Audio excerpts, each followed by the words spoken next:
Welcome to Wisely, where we make complex topics simple. Today, we are looking at the costs associated with the United States' long war in Afghanistan. You may have heard many different numbers thrown around, billions, trillions. It can be confusing to understand what these figures truly represent. Our goal is to break down these numbers in a calm and clear voice. We will explain the difference between the value of military equipment left behind and the total, long-term cost of the entire conflict. This will help provide a more complete and accurate picture of the financial and material consequences of the two-decade-long engagement. The central question we aim to answer is straightforward. How much military hardware did the US leave in Afghanistan, and what was the overall cost of the war? We will start with the most cited number, just over $7 billion. Okay, let's begin. Let's begin with the number that often makes headlines. $7.12 billion.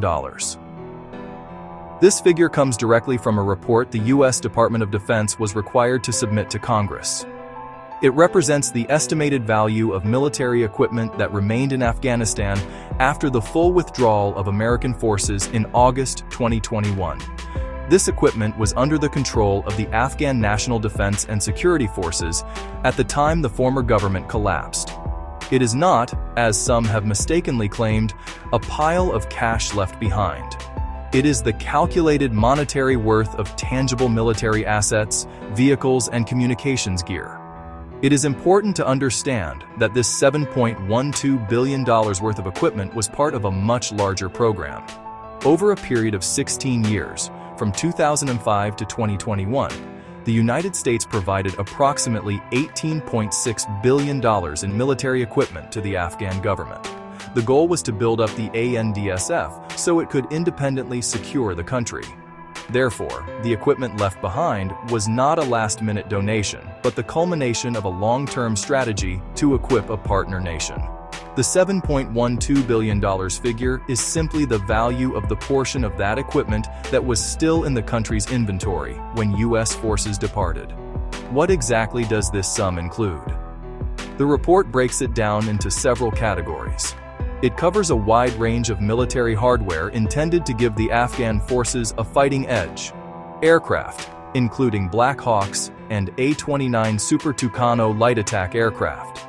Thousands of ground vehicles, from armored Humvees and MRAPs to trucks and Jeeps. More than 300,000 weapons. M16s, M4s, machine guns, grenade launchers, plus vast quantities of ammunition and air-to-ground munitions. Sophisticated communications equipment, night vision devices, drones, biometric devices, and other tactical gear. It is the value of US-funded, Afghan-owned equipment that remained after the withdrawal, distinct from US gear used by American troops. One of the most important and often misunderstood points is the difference between Afghan-owned equipment and US-owned equipment.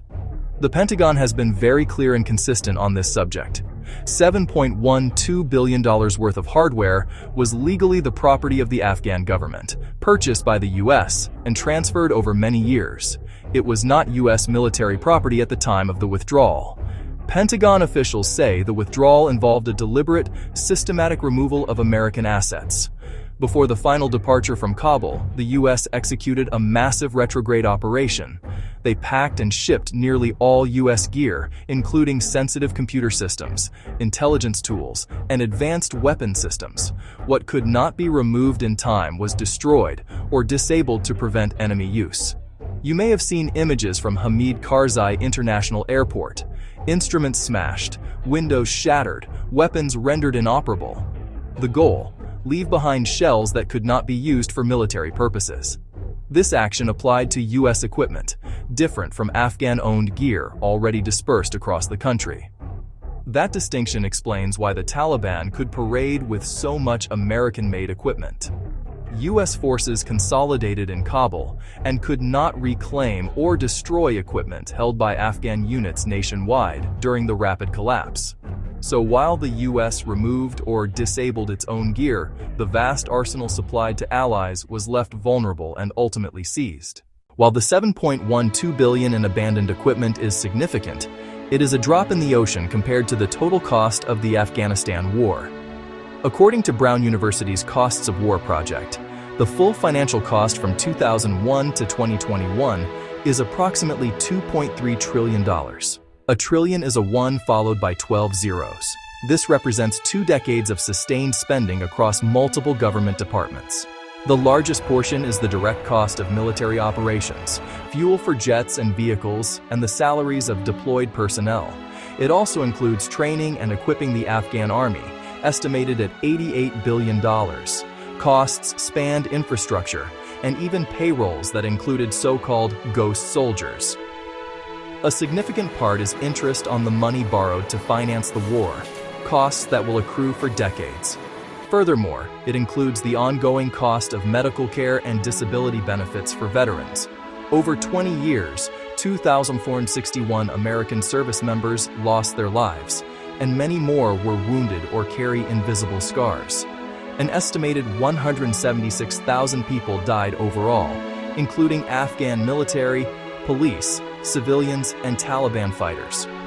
The U.S. also relied heavily on private contractors, a major driver of spending with often less oversight. Opportunity costs matter, billions and trillions not spent on education, healthcare, infrastructure, or research at home. The $2.3 trillion profoundly shaped the national balance sheet and priorities. $7.1 billion and $2.3 trillion are difficult to appreciate. $7 billion could build and staff major hospitals and fund hundreds of thousands of college educations, more than many state budgets. $2.3 trillion operates on another scale, dwarfing landmark programs like Apollo and reshaping national debt.